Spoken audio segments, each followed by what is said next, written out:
வெற்றிகரமாக 43 முறை ஒரு விஷயம் நடந்திருக்கு அப்படின்னா, வெற்றிகரமாக அப்படின்னா இதோ பாசிட்டிவாக சொல்கிறீங்களா அப்படின்னா அதுதான் இல்லை. வாலாஜாப்பேட்டை இருக்குது, அங்கே அகஸ்தீஸ்வரர் கோயில் இருக்குது.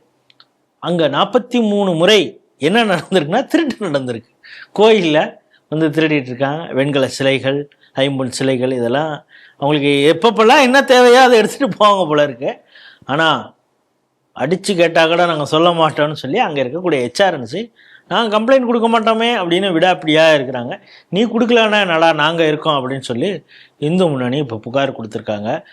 வேலூருடைய கோட்ட பொறுப்பாளர் ராஜேஷ் தலைமையில் கொண்டு போய் கொடுத்துருக்காங்க. இந்த செய்தியை எப்படி பார்க்குறீங்க? அதாவதுங்க, அந்த செய்தியை முழுசாக படிக்கும்போது அது மதிமுகம் டிவியில் ஒரு வீடியோ போட்டிருக்காங்க. அது கன்றாவி குரலில் கர்ணகடூரமாக அவங்க பேசினா கூட அதில் சொல்கிறாங்க, மதில் சவறு ஏறி குதிச்சு ஜன்னலை உடைச்சி ஜன்னல் வழியாக பூந்து சுவாமி மேலே சாத்தப்பட்டிருந்த தங்க முலாம்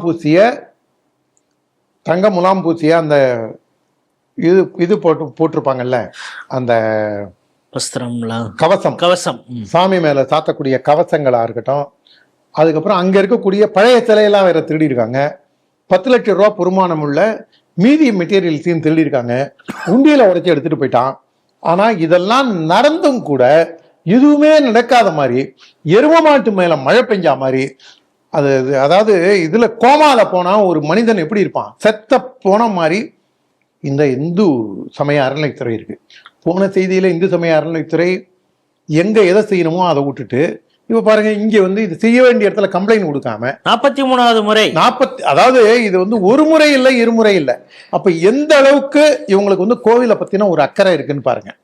நீங்க கஜினி முகமதையே அவனாவது 18 முறை இதுல பாருங்க. நம்ம ஸ்ரீபுரம் தான் ஒரு ஊர் இருக்கு, நம்ம அணக்கரை பக்கத்துல தான் அந்த ஊரு, மெட்ராஸ் ஹைவேலயே இருக்கு. அந்த கோவிலே இடிஞ்சு விழுற அளவுல வச்சு அதை 10 வருஷமா எல்லாரும் வீடியோ எடுத்து போட்டுட்டு இருக்காங்க. இப்பதான் சிவனடியார்கள் போய் அதை சீர்படுத்துறாங்க. தொல்லியல் துறை மட்டும் அதுக்குள்ள பூந்து இதை கொஞ்சம் சரி பண்ணணும் அப்படின்னு நினைக்கிறான். ஆனா அந்த மாதிரி கோவில் எல்லாம் கவனிக்காம விட்டுட்டு, இந்த 1000 கோவிலுக்கு நாங்க கும்பாபிஷேகம் பண்றோம், ஒரு கோவிலுக்கு 1 கோடி கொடுக்க போறோம் அப்படின்னு சொல்லி அதுலயும் கட்டிங் போட்டு போனான். அதுக்கு ஒரு கட்டிங் இருக்குது. இல்ல, எல்லாத்துக்கும் நீங்க கும்பாபிஷேகம் பண்றோம் அப்படின்னா அந்த 1 கோடியில 30 லட்சம் 40 லட்சம் நீங்க திமுகவுக்கு கொடுத்துடணும், அமைச்சருக்கு கொடுத்துடணும், ஒன்றிய செயலாளர்கிட்ட கொடுத்துடணும் அப்படிங்கிற அளவுல இந்த 1000 கோவில் கும்பாபிஷேகமே ஒரு ஃப்ராடலண்ட் ஆக்டிவிட்டி. என்ன கேட்டா இந்து சமய அறநிலைத்துறை அமைச்சர் ரமேஷ் இதற்கும் ஒரு தனியாக ஒரு விசாரணை கமிஷன், எத்தனை கோவிலுக்கு நீ கொடுத்துருக்க சொல்லு, எத்தனை 1000 கோவில்னு சொன்னல, 1000 கோவிலுக்கும் இதுல கொடுத்துருக்கியா, எந்த கோவிலுக்கு எவ்வளவு ரூபா பணம் கொடுத்துருக்க, அவங்களையும் கூப்பிட்டு ஒரு ஆடிட்டிங், ஓப்பன் ஆடிட்டிங் வச்சு ஒரு என்கொயரி கமிஷனே போடுறது கூட, ஒரு ஆஃபீஸை ஓப்பன் பண்ணி திருச்சியிலையோ தஞ்சாவூர்லேயோ கொஞ்சம் இதுக்கு தமிழகத்தின் நடுப்பகுதியில் இது பண்ணி வாங்க எல்லாரும் எனக்கு நீ அக்கௌண்ட் டீட்டெயிலை சப்மிட் பண்ணுன்னு சொன்னால் அதில் திமுக எவ்வளோ கொள்ளடிச்சிருக்காங்க தெரியும்.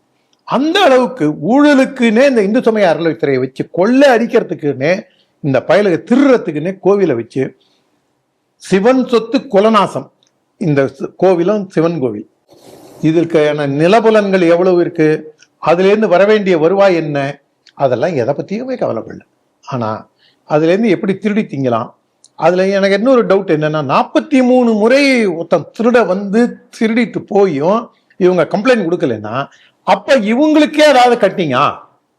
இப்போ இந்து முன்னணி என்ன கிழிச்சுது, விசுவந்த பரிட்சத்தை என்ன கிழிச்சுது அப்படின்னு ஃபேஸ்புக்கில் உட்காந்து துபாய், அண்டார்டிகா அங்கெல்லாம் உட்காந்து எழுதுறவங்களுக்கு இங்கே இந்து முன்னணி இல்லைன்னா என்னடா பண்ணியிருப்பீங்க?